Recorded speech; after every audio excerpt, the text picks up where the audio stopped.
گھر کی فریج بھرنے والوں اور گھر کی فریج بھرنے کے لیے قربانی کرنے والوں، یا لوگوں کی جھوٹی شہرت کے لیے قربانی کرنے والوں، ذرا ہوش کے ناخون لو۔ یہاں تو جانور کی گردن پہ چھری ہے، وہاں تو اس نے اپنی گردن کٹائی۔ اللہ فرمائے گا تو جھوٹا ہے، بہادر کہلانے کے لیے شہید ہوا تھا، جس کے لیے تو نے یہ کام کیا تھا جا کے ان سے صلہ حاصل کر، آج تیرے لیے میرے پاس کچھ نہیں ہے۔ اور اللہ فرشتوں سے کہے گا اس بدبخت کو گھسیٹ کر کے جہنم میں لے جاؤ۔ میں یہ نہیں کہتا کہ قربانی کا گوشت گھر میں رکھنا جائز نہیں، پورا بھی رکھ سکتے ہو، لیکن اللہ کے لیے تو کوئی قربانی کرے۔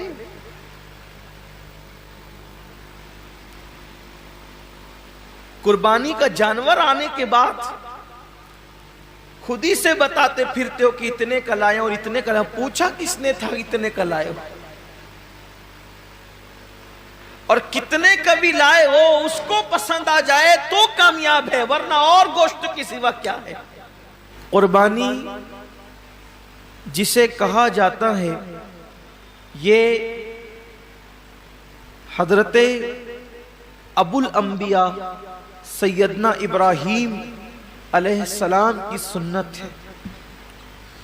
ویسے تو جب سے اللہ تعالیٰ نے حضرت انسان کو پیدا کیا ہے اسی دن سے قربانی کا سلسلہ ہے، اور یہ جو قربانی ہے گویا کہ یہ بندوں کا امتحان ہے، اللہ کی طرف سے بندوں کا امتحان ہے کہ بندہ جان، مال اور اولاد میں ان سے زیادہ پیار کرتا ہے یا مجھ سے زیادہ پیار کرتا ہے۔ یہ امتحان ہے اللہ کی طرف سے، آزمائش ہے۔ قربانی کے متعلق سوال ہوا جب اللہ کے رسول صلی اللہ علیہ وآلہ وسلم سے کہ یا رسول اللہ صلی اللہ علیہ وآلہ وسلم یہ قربانی کیا ہے؟ تو آقا کریم رؤوف الرحیم صلی اللہ علیہ وآلہ وسلم نے ارشاد فرمایا کہ یہ تمہارے باپ ابراہیم علیہ السلام کی سنت ہے، اور اس میں ہر بال کے بدلے میں اللہ تبارک و تعالیٰ تمہیں نیکی عطا فرماتا ہے، اور جب پہلا قطرہ خون کا زمین پہ گرتا ہے تو اللہ قربانی کرنے والے کے گناہوں کو معاف فرما دیتا ہے۔ یہ تو آپ سنتے ہیں، بار بار سنتے ہی رہتے ہیں، لیکن جو آیہ کریمہ قربانی کے موقع پہ پڑھی جاتی ہے، جو آیہ کریمہ قربانی کے موقع پڑھی جاتی ہے، اللہ اپنے حبیب سے فرماتے ہیں قل ان صلاتی ونسکی ومحیای ومماتی للہ رب العالمین۔ اے محبوب آپ فرما دیں کہ میری نماز، میری قربانیاں، حتیٰ کہ میرا جینا اور میرا مرنا سب اللہ کے لیے۔ اصل بات یہ آتی ہے اس دور میں کہ قربانی اللہ کے لیے ہونا چاہیے، قربانی بلکہ قربانی ہی نہیں، ہر کام اللہ کے لیے ہونا چاہیے۔ لیکن کل تک شادیوں میں دکھاوا تھا، کل تک ظاہری اعمال میں دکھاوا تھا، اور اب لوگوں کے یہاں عبادت میں بھی دکھاوا پیدا ہو گیا، اور خاص طور پر قربانی کے موقع پر یہ چیزیں زیادہ دیکھنے میں آتی ہے کہ لوگ دکھاوا زیادہ کرتے ہیں، اور لوگ اس پر گفتگو کرتے ہیں کہ اس کا جانور اتنے میں آیا اور اس کا جانور اتنے میں آیا۔ آپ جانور کتنے کا لاتے ہیں یہ اللہ کے نزدیک اہم نہیں ہے، آپ جانور کتنے کا لاتے ہیں یہ اللہ کے نزدیک اہم نہیں ہے، آپ جانور کیوں لا رہے ہیں یہ اللہ کے نزدیک اہم ہے۔ اس لیے کہ حدیث پاک میں آتا ہے کہ قیامت کے دن جب انسان کے اعمال کا دفاتر لے کر فرشتے اللہ کی بارگاہ میں پہنچیں گے تو ان کی نیکیاں بہت ساری ہوگی، اور فرشتے پیش کریں گے اللہ یہ کتنی نیکیاں لے کر کے آیا ہے؟ اللہ فرمائے گا فرشتوں تم نے صرف نیکی لکھی ہے کہ اس نے نیکی کی ہے، تمہاری نظر نیکی پر ہے، میری نظر نیکی کیوں کی ہے اس پر ہے۔ کیونکہ وہ علیم بذات الصدور ہے، وہ علیم و خبیر ہے۔ اللہ فرماتے ہیں کہ اس نے کیا کیوں ہے، اس پر میری نظر ہے۔ اے میرے فرشتوں، اس نے نیکی تو کی ہے مگر میرے لیے نہیں کی ہے، اس لیے اسے گھسیٹتے ہوئے جہنم کے اندر لے جاؤ۔ انسان کتنا لگا رہا ہے یہ قیمتی نہیں ہے، کیوں لگا رہا ہے؟ للہ رب العالمین، اللہ کے لیے ہونا چاہیے۔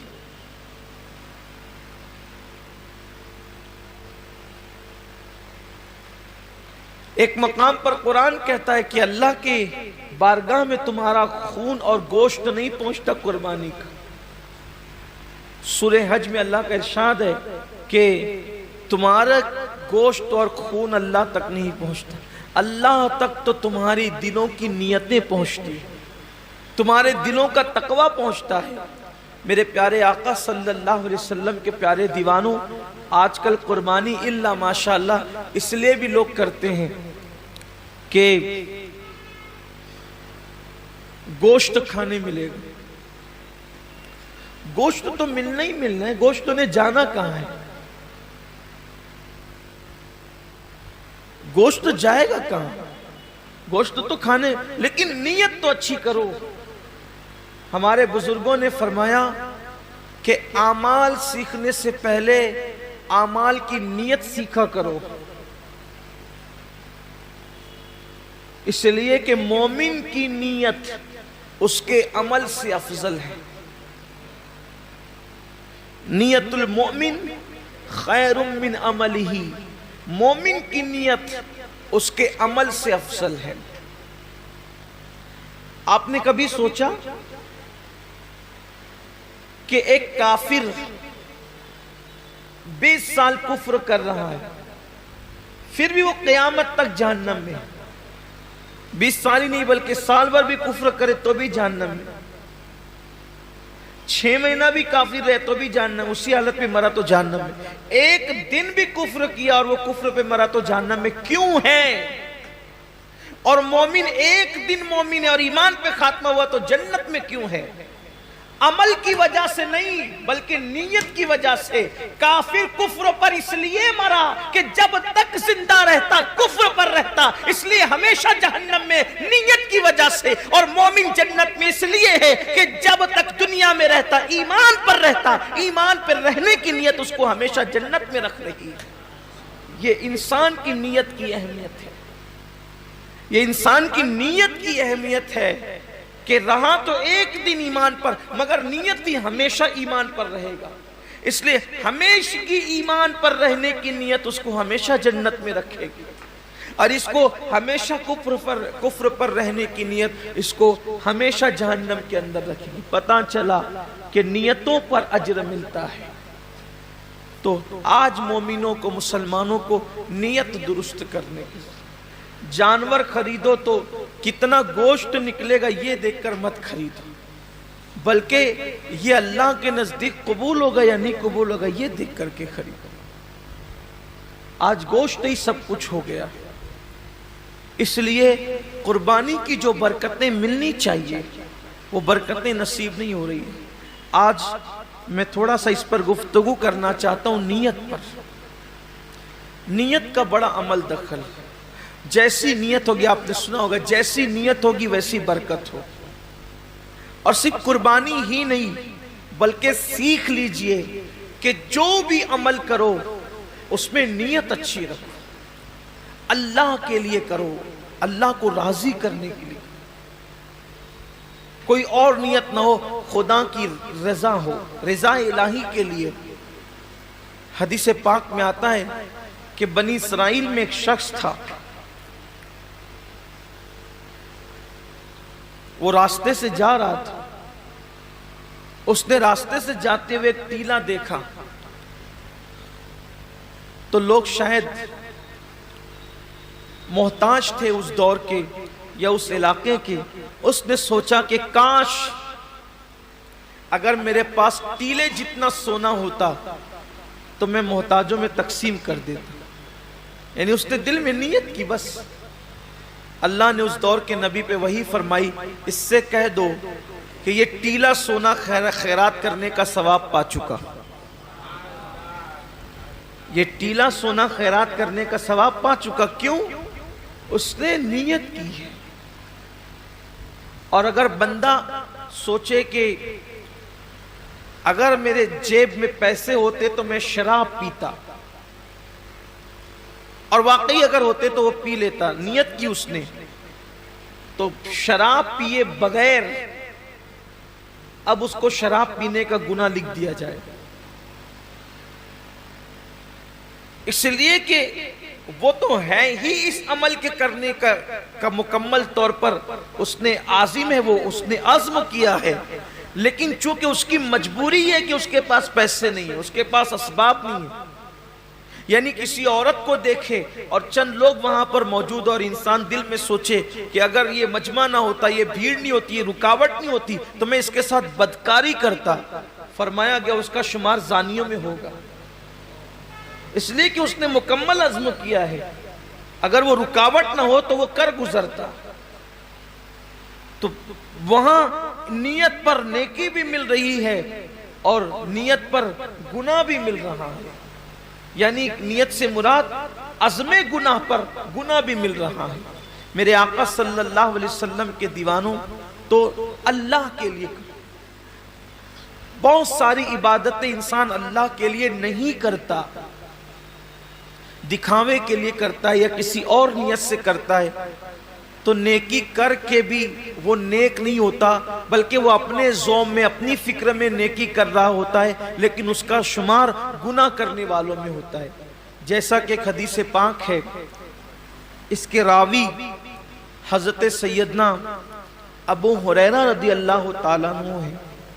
جب حضرت ابو ہریرہ رضی اللہ تعالیٰ عنہ تشریف لے گئے ملک شام، تو ملک شام پہنچنے پر لوگوں نے آپ سے عرض کی کہ اے صحابی رسول، اے اللہ کے رسول صلی اللہ علیہ وآلہ وسلم کے صحابی، آپ نے آقا کریم صلی اللہ علیہ وآلہ وسلم کی زیارت کی ہے، آپ ایک کام کریں کہ آپ ہمیں اللہ کے رسول علیہ السلام کی کوئی ایسی حدیث سنائیں جس پر ہم عمل کر کے نجات پائیں۔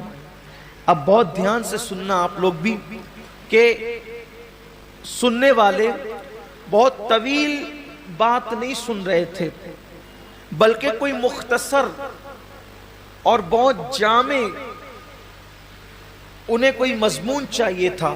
یوں تو میرے آقا علیہ السلام کی ہر بات ہی جامع ہے، حضور نے جہاں جو بات کہی ہے اس بات کا کوئی جواب ہی نہیں ہے۔ میرے امام فرماتے ہیں، فصحا عرب کے بڑے بڑے تیرے آگے یوں ہے دبے لچے، کوئی جانے منہ میں زباں نہیں بلکہ جسم میں جان نہیں۔ حضور نے جب باتیں کہی ہے تو ان کی باتوں کا کیا کہنا۔ آج بھی آقا علیہ السلام کی حدیث پڑھی جاتی ہے تو انسان پر ایک عجیب سا کیف چھا جاتا ہے۔ جب دوسروں کی زبان سے گفتگو مصطفیٰ سنی جاتی ہے تو ایسا کیف آتا ہے، جب وہ اپنی زبان سے خود اپنی بات کرتے ہوں گے تو اس وقت تو کیف و سرور کا عالم کیا ہوتا ہوگا۔ تو آقا کریم صلی اللہ علیہ وآلہ وسلم کے صحابی حضرت ابو ہریرہ رضی اللہ تعالیٰ عنہ سے اہل شام نے کہا، اے ابو ہریرہ، آپ آقا کریم صلی اللہ علیہ وآلہ وسلم کی کوئی ہمیں ایسی حدیث سنائیں کہ جس پہ عمل کر کے ہم نجات پائیں۔ اب یعنی کہ سنا تو بہت تھا حضرت ابو ہریرہ نے، لیکن اب کوئی ایسی روایت اس میں سے نکالنا ہے جو مختصر بھی ہو اور لوگوں کے لیے راہ نجات بھی ہو۔ اللہ اکبر۔ سیدنا ابو ہریرہ گویا کہ اپنے حافظے پر جو ہے وہ زور دینے لگے کہ میرے پاس جو ذخیرہ حدیث کا میرے حافظے کے اندر ہے ان میں سے کوئی ایک ان کو سنانا ہے۔ لیکن روایتوں میں آتا ہے، راوی بیان کرتے ہیں کہ جیسے ہی حضرت سیدنا ابو ہریرہ رضی اللہ تعالیٰ عنہ کو وہ حدیث یاد آئی، وہ جس کو بیان کرنا چاہتے تھے، حضرت ابو ہریرہ صرف حدیث کا مضمون یاد کر کے بے ہوش ہو کے زمین پہ گر جاتے ہیں۔ امام غزالی رحمت اللہ علیہ لکھتے ہیں کہ مضمون حدیث یاد کر کے حضرت ابو ہریرہ زمین پہ گر گئے۔ جب آپ کو ہوش آیا، لوگوں نے پوچھا اے ابو ہریرہ کیا بات ہے؟ حضرت ابو ہریرہ فرماتے ہیں جس حدیث کو سننے کی تم بات کرتے ہو اس کا مضمون میرے ذہن میں آیا تو اسی لیے مجھ پر غشی طاری ہو گئی، اور پھر اب حضرت سیدنا ابو ہریرہ رضی اللہ تبارک و تعالی عنہ حدیث بیان کرتے ہیں۔ حضرت ابو ہریرہ رضی اللہ تعالیٰ عنہ فرماتے ہیں اے اہل شام، تم میرے نبی کا فرمان سننا چاہتے ہو تو سنو، قیامت کے دن کے بارے میں ہم سب کے آقا و مولا مصطفیٰ جان رحمت صلی اللہ علیہ وآلہ وسلم نے فرمایا کہ سب سے پہلے قیامت کے دن اللہ تعالیٰ 3 لوگوں کا حساب لے گا۔ قیامت کے دن سب سے پہلے کتنوں کا حساب ہوگا؟ 3 لوگوں کا۔ اور اللہ کے رسول علیہ السلام نے فرمایا کہ شہید، جو شہید ہوا تھا، یعنی جس نے جام شہادت نوش کیا تھا، شہادت سے بڑھ کر کوئی عمل ہو سکتا ہے؟ اس لیے کہ شہید وہ ہوتا ہے جس نے اپنی جان اللہ کے لیے ختم کر دی، یعنی جان ہی دے دی اس نے۔ شہید نے، قربانی میں تو ہم جانور کی گردن پہ چھری چلاتے ہیں، شہید نے تو اللہ کے لیے اپنی گردن پیش کر دی، شہید نے اپنی گردن پیش کر دی۔ سب سے پہلے شہید آئے گا اور اللہ تبارک و تعالیٰ اس شہید کو اپنی نعمتیں یاد دلائے گا، اور نعمتیں یاد دلا کر کے اللہ تعالیٰ جب اس کو اپنی نعمتیں یاد دلائے گا تو پوچھے گا اے میرے بندے، میں نے تجھے اتنی نعمتیں دی، اب بتا تو نے میرے لیے کیا کیا؟ شہید عرض کرے گا مولا تو جانتا ہے کہ تو نے مجھے نعمت دی تو میں نے تیرے لیے اپنی جان قربان کر دی، گلا کٹا دیا، گردن کٹا دیا اور میں شہید ہو گیا، میں نے جان دے دی تیرے لیے۔ اللہ فرمائے گا تو جھوٹا ہے، اللہ فرمائے گا تو جھوٹا ہے، تو نے اس لیے گردن نہیں کٹائی تھی کہ میں راضی ہو جاؤں، بلکہ تو نے اس لیے گردن کٹائی تھی تاکہ لوگ تجھے بہادر کہیں، لوگ تجھے بہادر کہیں، بہادر کہلانے کی وجہ سے تو نے یہ کام کیا تھا، سو وہ لوگوں نے تجھے کہہ دیا اور میں نے تجھے بہادر کہلوا دیا، اس لیے آج تیرے لیے میرے پاس نہیں ہے کچھ، اور تو نے جس کے لیے عمل کیا تھا اب جا کر کے ان سے صلہ حاصل کر لے۔ گھر کی فریج بھرنے والوں اور گھر کی فریج بھرنے کے لیے قربانی کرنے والوں، یا لوگوں کی جھوٹی شہرت کے لیے قربانی کرنے والوں، ذرا ہوش کے ناخون لو۔ یہاں تو جانور کی گردن پہ چھری ہے، وہاں تو اس نے اپنی گردن کٹائی۔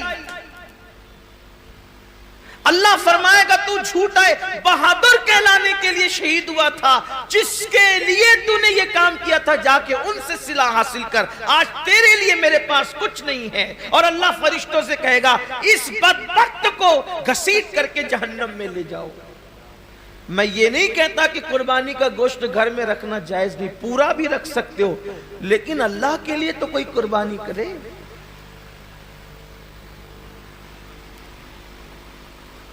قربانی کا جانور آنے کے بعد خود ہی سے بتاتے پھرتے ہو کہ اتنے کا لائے اور اتنے کا لائے، پوچھا کس نے تھا اتنے کا لائے ہو؟ اور کتنے کا بھی لائے ہو اس کو پسند آ جائے تو کامیاب ہے، ورنہ اور گوشت کی سوا کیا ہے؟ اس کا چرچا مت کرو کہ آپ قربانی کتنے کی کریں، اس لیے کہ کبھی کبھی وہ بہت چھوٹوں کی بھی قبول کر لیتا ہے، بہت چھوٹی قربانیاں بھی وہ قبول کر لیتا ہے، وہ بہت بڑی بڑی بھی رد کر دیتا ہے۔ اللہ کے رسول صلی اللہ علیہ وآلہ وسلم نے ایک جنگ کے موقع پر صحابہ سے فرمایا کہ آج اسلام کو پیسوں کی اور چندے کی ضرورت ہے، سو لاؤ۔ اللہ نے جس کو جتنی حیثیت دی۔ ایک بوڑھی عورت کو پتا چلا کہ اللہ کے رسول نے اسلام کے لیے کچھ طلب فرمایا ہے، تو اس نے ایک یہودی کے گھر جا کر اس سے کہا کہ چند سیر کھجورے مجھے قرض دے دے، میں تجھے لوٹا دوں گی چرخہ کاٹ کے۔ اور جب وہ کھجوریں لے کر کے آئی تو سرکار کے ہاتھوں میں دے دیا. اللہ کے رسول نے فرمایا کہ جتنا یہ ڈھیر لگا ہے نا چندے کا، اس کی 2 کھجوریں سارے ڈھیر پہ رکھ دو. کمیت میں زیادہ نہیں تھی وہ، یعنی کوانٹیٹی میں زیادہ نہیں تھی، بہت مختصر سی کھجوریں تھی، لیکن سب کے صدقے پر، سب کے چندے پر اس کا چندہ ملا کر کے رکھا گیا.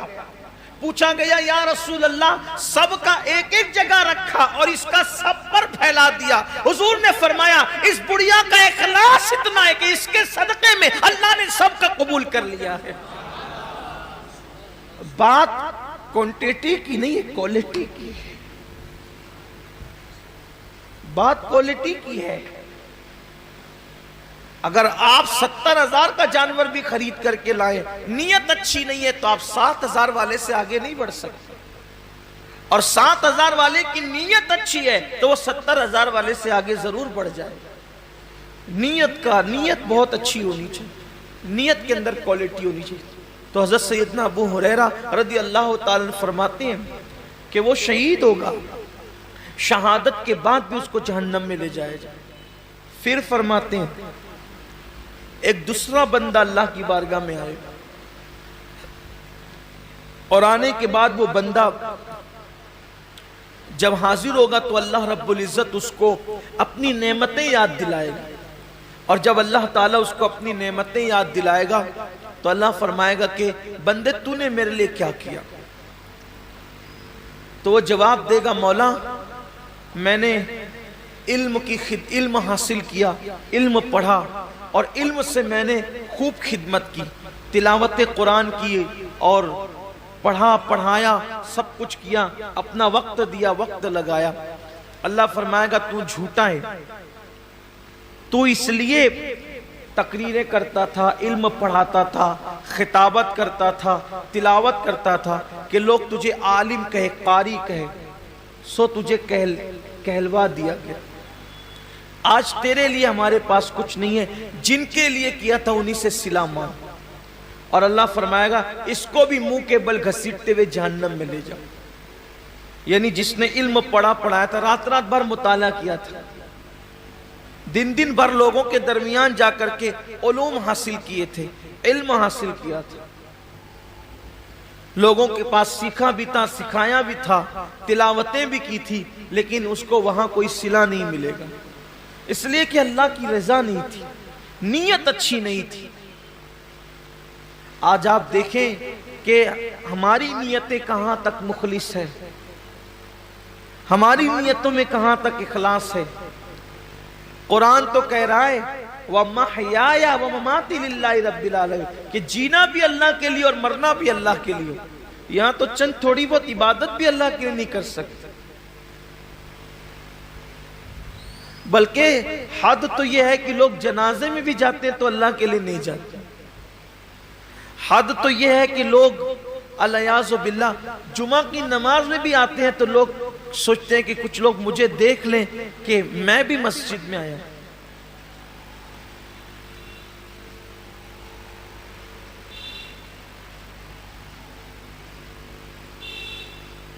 میں بھی عیدگاہ میں آیا ہوں، میں بھی حج کے لیے جا رہا ہوں، میں بھی عمرہ کے لیے جا رہا ہوں، قربانی میں بھی کر رہا ہوں، روزے میں بھی رکھ رہا ہوں، وظیفے میں بھی پڑھ رہا ہوں. سوچو کتنا بڑا سودا، کتنی گھٹیا قیمت پہ لوگ بیچ رہے ہیں. عبادت اللہ کی ہے، صلہ انسان سے لینا ہے. اور انسان کی اوقات کیا ہے کہ انسان کسی انسان کو صلہ دے سکے. اللہ کی عزت کی قسم، ایک مرتبہ لفظ اللہ کہنے کا صلہ پوری کائنات نہیں ہو سکتی. اس کا نام زبان پر آیا، اس کا صلہ کائنات کی تمام نعمت نہیں ہو سکتی. اللہ کی عبادت کا صلہ اللہ کے سوا کوئی نہیں دے سکتا. تو بندوں کو چاہیے کہ بندے جب اللہ کی عبادت کریں تو نیت خالص کریں اور سوچے کہ بس اللہ مجھ سے راضی ہو جائے. اسی لیے تو جنگ تبوک کے اندر جن صحابہ نے شرکت کی، جنگ تبوک کے اندر جو صحابہ شریک ہوئے تھے ان کو جیش الاسرت کہا جاتا ہے، تنگی والے فوجی۔ بلکہ وہ تنگی کا حال یہ تھا جنگ تبوک کے اندر، مورخین نے یہاں تک لکھا ہے کہ ایک ایک کھجور کو 8 مجاہدین استعمال کرتے تھے۔ سیدنا فاروق اعظم کے حوالے سے بیان ہوتا ہے کہ وہ ان کی باری جب آتی تھی کھجور کھانے کی تو چوس کر کے دوسرے کو دے دیتے تھے، کھاتے نہیں تھے کہ ایک کھجور نے تو 8 لوگوں نے استعمال کرنا ہے تو آخر ملے گا کتنا، تو چوس کے دے دیتے تھے اور پانی پہ اکتفا کرتے تھے۔ سفر لمبا، فوجی زیادہ، تنگی ہے، حتیٰ کہ جانوروں کو باندھنے کے لیے رسیاں نہ تھی تو کچھ خواتین نے اپنی چوٹیاں بھی کاٹ کر کے دے دی کہ اس بالوں کی رسی بنا کر کے جانور کو باندھ دینا۔ یہی وہ جنگ ہے جس میں صدیق اکبر نے پورا مال لا کے دیا، حضرت فاروق اعظم نے آدھا مال لا کر کے دیا۔ بڑی تفصیل ہے جنگ، بہت دشواری والا سفر تھا جنگ تبوک کا۔ ایک صحابی نے اپنے ساتھیوں کو بتایا، توجہ کریں صحابہ کا اخلاص، ایک صحابی نے اپنے ساتھیوں کو بتایا کہ جب اللہ کے رسول کے ساتھ تبوک میں چلے تھے تو بہت دشواریاں تھیں، سفر میں جگہ جگہ کٹھنائیاں تھیں۔ یہ تو ان کی زبان سے نکل گیا سفر تبوک کی مشکلات، لیکن اسی بتانے پر پوری زندگی روتے تھے کہ میں نے کیوں بتایا، سفر تبوک کی مشکلات کیوں بتایا، سفر تبوک کی تکلیفیں کیوں بتایا، سفر تبوک کی مصیبتیں کیوں بتایا۔ لوگ کہتے ہیں آپ نے لوگوں کی ترغیب کے لیے بتا دیا کہ ہم نے اتنی مصیبتیں اٹھائی سفر تبوک میں تاکہ لوگوں کو بھی جذبہ پیدا ہو کہ وہ دین کی راہ میں تکلیفیں اٹھائیں۔ فرماتے ہیں میں اس پر ڈرتا ہوں کہ میں نے جو سفر تبوک کی تکلیفیں بتائی ہے اللہ مجھ سے ناراض ہو کر کے میرا وہ سفر رد نہ کر دے اور اس کا اجر اللہ تعالیٰ ضائع نہ کر دے۔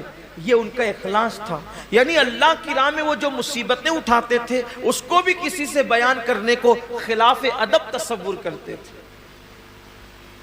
اللہ کے لیے جو کیا وہ اس کو چھپانا ہی چاہتے تھے، اللہ کے لیے جو کیا وہ اس کو پردے ہی میں ڈالنا چاہتے تھے تاکہ ان کا اجر ضائع نہ ہو۔ اور یہاں تو حال یہ ہے کہ کیا اللہ کے لیے ہے اور اس کی تشہیر تو ہونی ہی چاہیے۔ ابھی آپ دیکھیے گا کہ قربانیوں کے جانوروں کی تصویریں بھی واٹس ایپ پر آئے گی،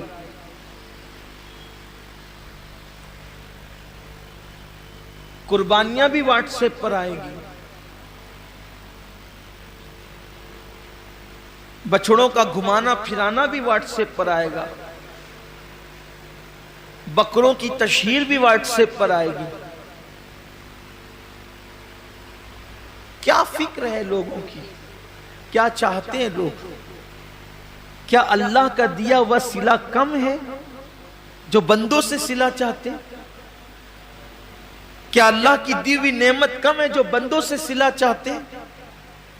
ارے بندہ کیا دے گا صلہ، اور بندہ اگر کسی کو دے بھی تو اپنی اوقات کے مطابق دے گا، اللہ کسی کو صلہ دے تو اپنی شان کے مطابق عطا فرمائے۔